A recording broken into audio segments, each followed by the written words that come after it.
probably noticed I don't feel about that war the way we were told we were supposed to feel about that war, the way we were ordered and instructed by the United States government to feel about that war. You see, I tell you, my mind doesn't work that way. I got this real moron thing I do. It's called thinking. And I'm not a very good American because I like to form my own opinions. I don't just roll over when I'm told to. Sad to say, most Americans just roll over on command. Not me. I have certain rules I live by. My first rule, I don't believe anything the government tells me. Nothing. Zero. Nope.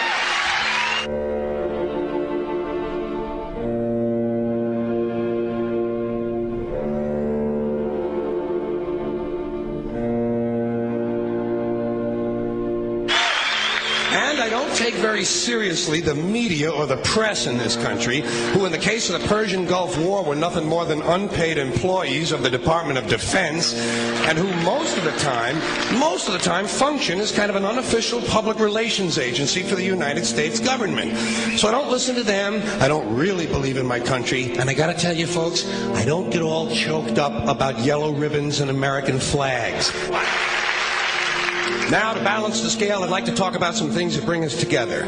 Things that point out our similarities instead of our differences. Because that's all you ever hear about in this country is our differences. That's all the media and the politicians are ever talking about, the things that separate us, things that make us different from one another.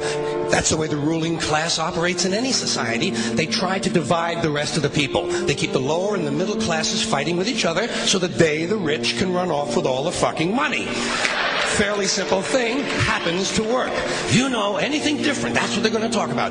Race, religion, ethnic and national background, jobs, income, education, social status, sexuality, anything you can do, keep us fighting with each other so that they can keep going to the bank.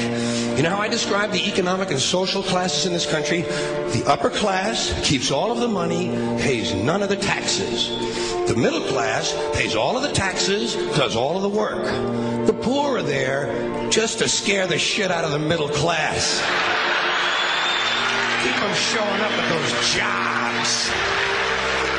Politicians know that word. They use it on you. Politicians have traditionally hidden behind three things: the flag, the Bible, and children. No child left behind. No child left behind. Oh, really? Well, it wasn't long ago you were talking about giving kids a head start. Head start, left behind? Someone's losing fucking ground here. But there's a reason. There's a reason. There's a reason for this. There's a reason education sucks, and it's the same reason that it will never, ever, ever be fixed. It's never going to get any better. Don't look for it. Be happy with what you got.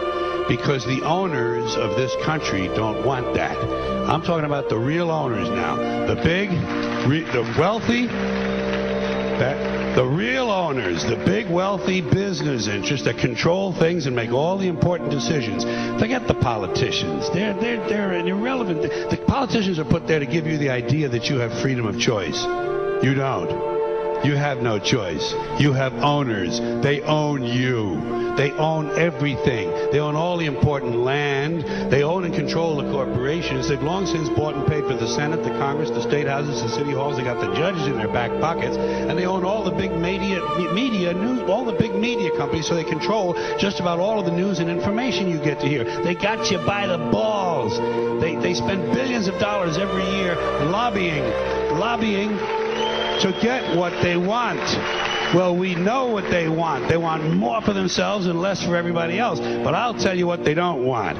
They don't want a population of citizens capable of critical thinking. They don't want well-informed, well-educated people capable of critical thinking. They're not interested in that. That doesn't help them. That's against their interest. That's right. You know something? They don't want people who are smart enough to sit around the kitchen table and figure out how badly they're getting fucked by a system that threw them overboard 30 fucking years ago. They don't want that. You know what they want? They want obedient workers. Obedient workers. People who are just smart enough to run the machines and do the paperwork, and just dumb enough to passively accept all these increasingly shittier jobs with the lower pay, the longer hours, the reduced benefits, the end of overtime, and the vanishing pension that disappears the minute you go to collect it. And now they're coming for your Social Social Security money. They want your fucking retirement money. They want it back so they can give it to their criminal friends on Wall Street. And you know something? They'll get it. They'll get it all from you sooner or later because they own this fucking place. It's a big club, and you ain't in it. You and I are not in the big club.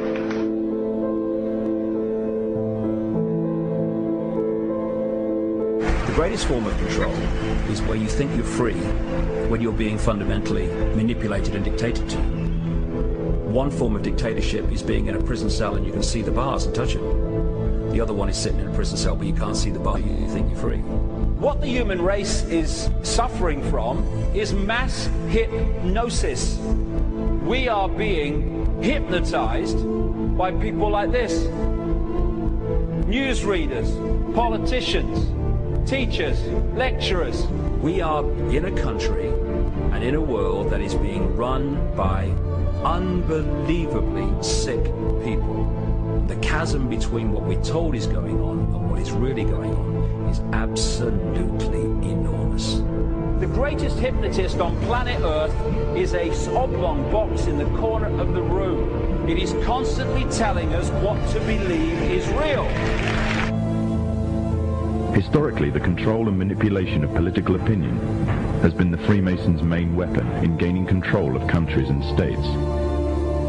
Once in control of the rulers and politicians of a country, laws and political structures could be changed in accordance with their agenda.